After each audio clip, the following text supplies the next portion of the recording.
लोगों को कम से कम इसमें समय तो बचेगा और इससे यहाँ डेवलपमेंट भी होगा। इसके लिए हम लोग पिछले मैं माननीय मंत्री जी से लगातार मिला हूँ।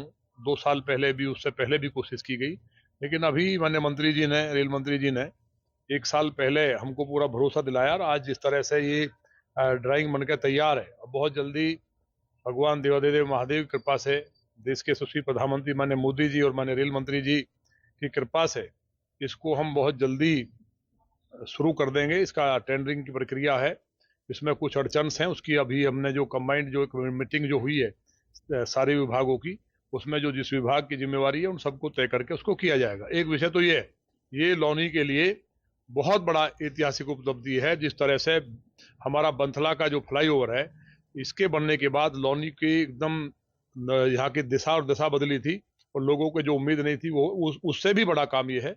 और जो दूसरा दिल्ली सहारनपुर रोड का काम है वो भी रात से हमने शुरू कराया है।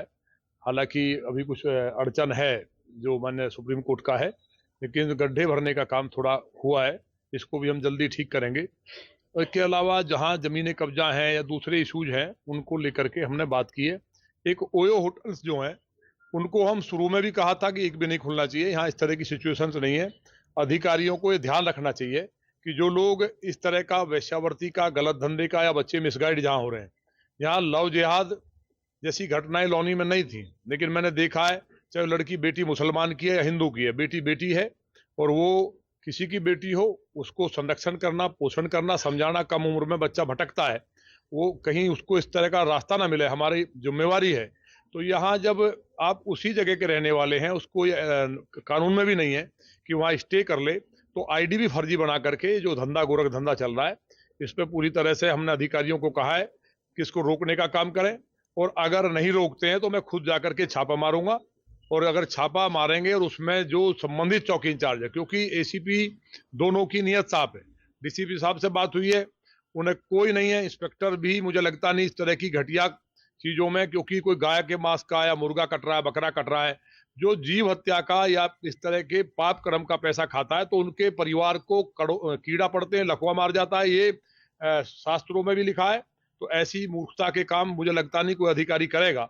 आदमी को 2 रोटी खानी है और उसके लिए अगर वो पाप कर रहा है, जीव हत्या करा रहा है, या इस तरह के जो लौनी को जो इस तरह के होटल्स हैं, इसको अनुमति किसी कीमत पे नहीं है, बंद कर दिए थे टोटल। मुझे कहीं सूचना ये आज ललित शर्मा जी ने बताया कि अभी भी 2-4 जगह खुले हुए हैं। हालांकि टोटल पुलिस ने, प्रशासन ने मिलकर के, एसडीएम लौनी और उनकी टीम ने भी, और वो अपना नगर पालिका और जो हमारा जीडीए का जो टीम थी, जो संयुक्त टीम बनी थी, और पुलिस ने एक शानदार काम करते हुए बंद किया था। मुझे उम्मीद है कि एक भी इस तरह का होटल्स दिखाई नहीं देगा, और जो बंद फाटक है पुणे में, पूरे लौनी वासियों को बहुत जल्दी, मेरा एक सपना है ये पूरा होगा। आप सबको, लौनी वासियों को, आज इस बैठक में काफी चीजें तय हुई हैं, सबको बहुत बधाई। विधायक जी, किसान एक बार फिर आंदोलन को लेकर दिल्ली की तरफ कूच कर रहे हैं और कल कालिंदी कुंज को लेकर या नोएडा में जो नोएडा गेट पर काफी उग्र आंदोलन हुआ, इसके बारे में क्या कहेंगे आप? देखिए, किसानों के जो मसले हैं उनको बैठ करके सुलझाना चाहिए, और माननीय मोदी जी किसानों के लिए दिन रात काम कर रहे हैं। पहली सरकार है जहाँ किसान सम्मान निधि दी गई, किसानों के लिए ऐतिहासिक काम हुए हैं। सोयल हेल्थ कार्ड से लेकर के उनके जितने भी लोन को माफ करने के विषय हों, तमाम किसानों के लिए, चाहे उनका जो एमएसपी का मसला हो, गन्ने का पेमेंट हो, तो अगर मसला कोई लैंड को लेकर के है, मुझे उम्मीद है मेरे यहाँ मंडौला का भी अब सत्र चलेगा और वहाँ का भी मामला सुलझ जाएगा। किसानों को धैर्य रखना चाहिए, सरकार किसानों की है, लोगों को कम से कम इसमें समय तो बचेगा।